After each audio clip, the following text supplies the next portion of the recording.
You're watching South Asian Newsland, and here are the top stories we are tracking for you on Thursday, the 18th of September. Cloudburst in India's Uttarakhand leaves 10 missing, homes swept away. Activists in Geneva protest against Pakistan's atrocities in Sindh. And Bangladesh ex-PM Hasina and family members barred from voting in elections.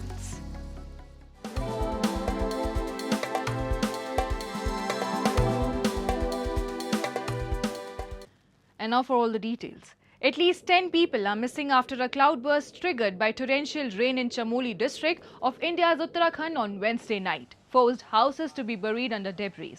A team from the National Disaster Response Force and ambulances reached the affected area to carry out search and rescue operations.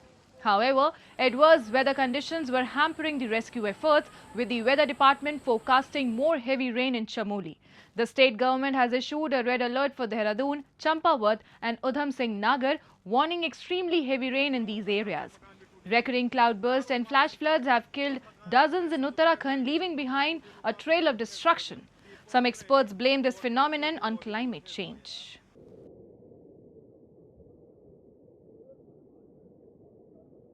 जनपद चमोली में नंदानगर घाट स्थान है। वहां पर गांव में बादल फटा है और बादल फटने के कारण कई मकान क्षतिग्रस्त हुए हैं। दो गांव हैं बेसिकली। एक गांव है कुंतरी लगा फाली, इसमें 8 लोग, और दूसरा है धुरमा, इसमें 2 लोग अभी लापता चल रहे हैं। कुछ पशुओं की हानि बताई गई है। राहत बचाव टीमें रात में ही घटना के तत्काल बाद मौके पर पहुंच गई थी। उनके द्वारा राहत बचाव कार्य किया जा रहा है और बाकी टीमें भी रास्ते में जा रही हैं, लेकिन नंदप्रयाग और घाट के बीच में 6 स्थानों पर रास्ता बाधित हुआ है। इसके कारण अन्य टीमों को पहुंचने में विलंब हो रहा है।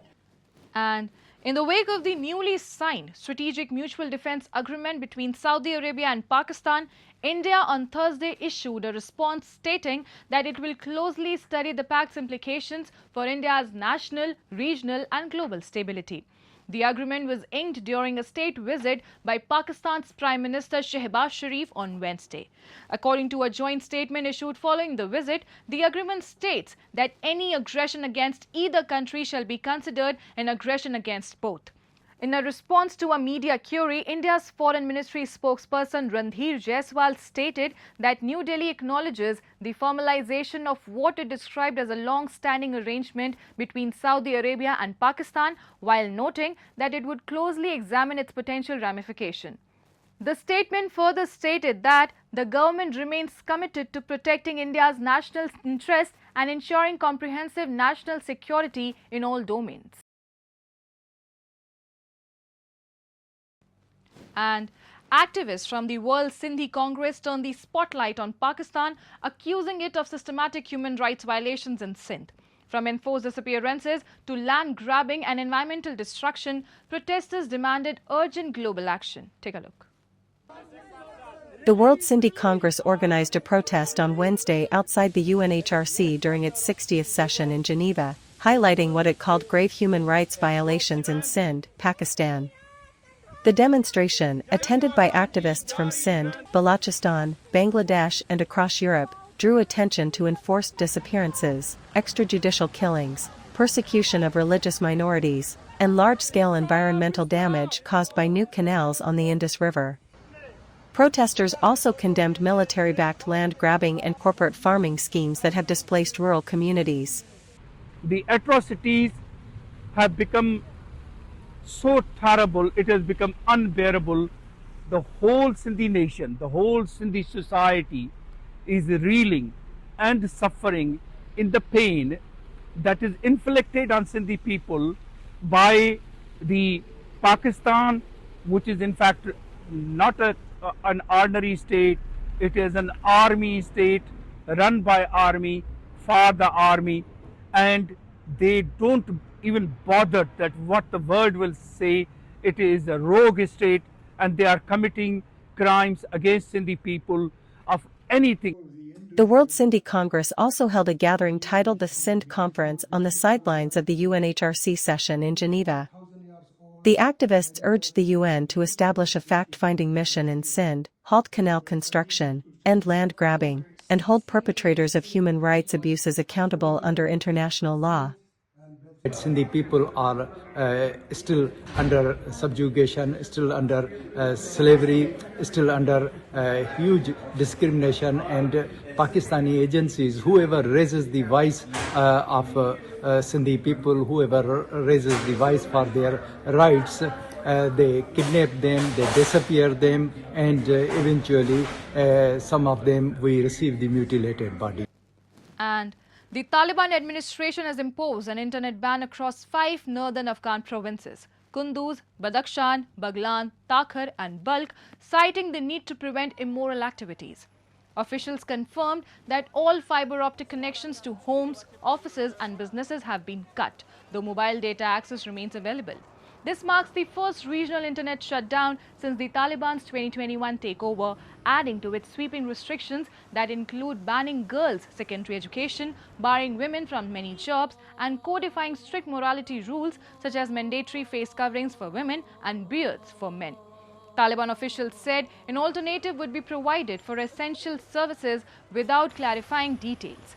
The move has drawn criticism. Former US envoy Zalmay Khalilzad called the ban absurd, arguing that countries concerned about the pornography usually filter content instead of blocking access entirely.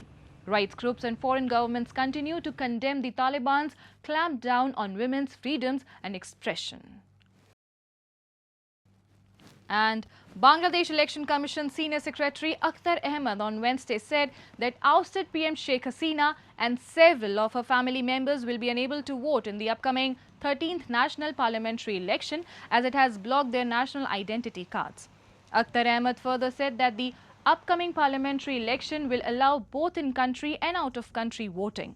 Bangladeshis living abroad will have to register online, and a system is currently being developed for this purpose. However, those whose NID is blocked will not be able to vote from abroad. In April this year, under the instructions of ASM Humayun Kabir, Director General of the Poll Body's NID Division, Sheikh Hasina and 10 members of her family had their NIDs blocked, the Dhaka Tribune reported. General elections are expected to take place in Bangladesh in February next year. And Nepal, a country that saw serious upheavals last week, the flames that burned government buildings on September 9 gave rise to a national movement demanding reforms. However, even as the country achieved a huge political transformation under Gen Z's leadership, tens of thousands of youth could be prevented from exercising their right to vote under the existing law. As per a subsection of Voter Registration Act, no voter shall be enrolled in the voters list for the purpose of an election after the election date has been declared. As a consequence of this act, tens of thousands of youth voters may be barred from the polls next March. Now, Nepal's interim government has planned an ordinance to enroll the Gen Z voters.